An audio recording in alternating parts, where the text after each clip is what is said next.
Hi everyone, this is Adam here from Inflectra. I want to share with you today a groundbreaking new piece of functionality in Rapise, our test automation tool. Using the power of generative AI, this breakthrough really avoids a lot of the limitations and problems with test automation. So for those who are not familiar with test automation, when you're automating software testing, the biggest problem is that the applications we're testing are obviously changing. People are adding functionality, changing them, they're being reconfigured. And the danger, therefore, is that the test that you wrote, when it starts to play, will no longer work correctly because the application has changed and the test needs updating to make that work correctly.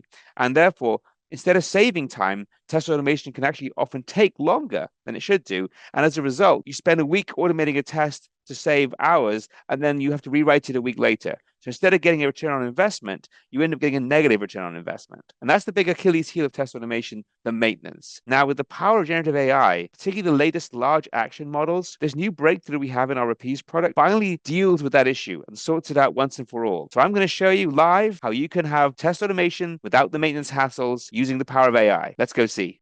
So what we're going to do first of all is run this application and show you this amazing breakthrough in action, and then I'll walk you through what's going on. So first of all, let's play the test. So I just go to my test and I hit the play button, and it's going to launch the application, which is over here running in Chrome. And this is a simple web application. It's our online library, and the test is going to log in with a username and password. The username is librarian. Password is librarian. Not super secure, but it's okay for a test app. It then logs in. And once it's logged in, it's going to hopefully navigate to the right part of the system, which is the books section, as we're going to be editing a book.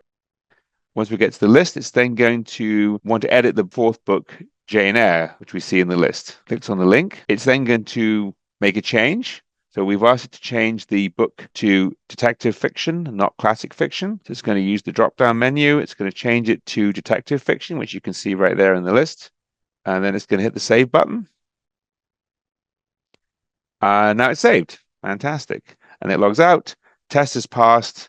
Looking good. Now you might be thinking, what's so special about that?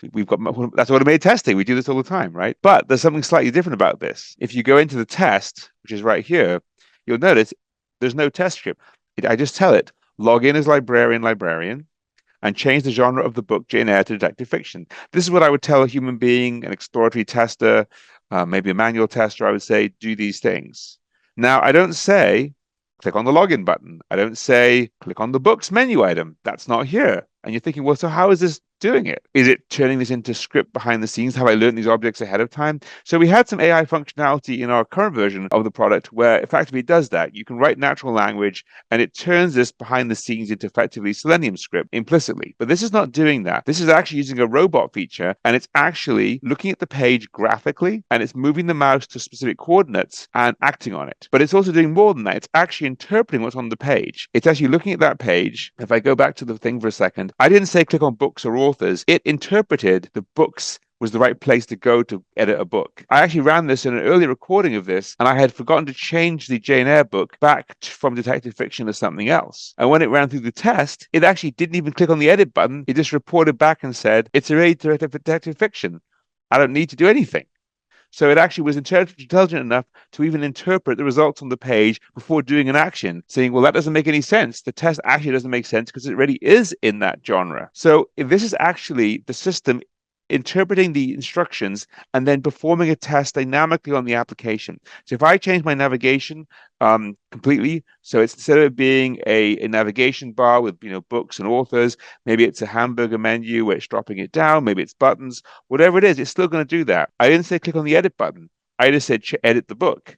If that edit button becomes change or something else, it's going to be able to adjust dynamically. So what we have right now is an AI-powered testing tool that is actually able to autonomously test this page. And just to prove, if I go here, there's no objects. If I go under the RVL, if you use our old version of Rapise or traditional version, you see a bunch of page objects here. If you go into modules pages, there's nothing there either. So we don't need to have all the page objects, all the XPath, all the CSF, all the traditional ways of doing test automation is now being replaced by something that can actually interpret and see on the fly the application. So one thing you may have noticed, though, is that the playback was slower than traditional test automation. And that's true because the AI is interpreting in real time. So with the current, AI generations that are out there, you could use this to basically record the test. And then if you're going to do lots and lots of playbacks, you could have the system generate traditional script recording, traditional, XPath locators as it's playing it the first time. So effectively, you play back the first time using AI, and then all subsequent regression tests could be done using more traditional automation, which is faster and cheaper. But as the cost of AI goes down, we won't need to do that either. Just giving you a preview of what the future is going to look like. We're super excited to be doing this, and we're using some of the AWS Bedrock models, and it's the AWS Claude 3.5 Sonnet version 2 that has this action capability, which is basically a large action model. It can understand applications and launch them. So we're super excited about this, and you can see this functionality coming in a new version of Rapise very soon. Thanks so much.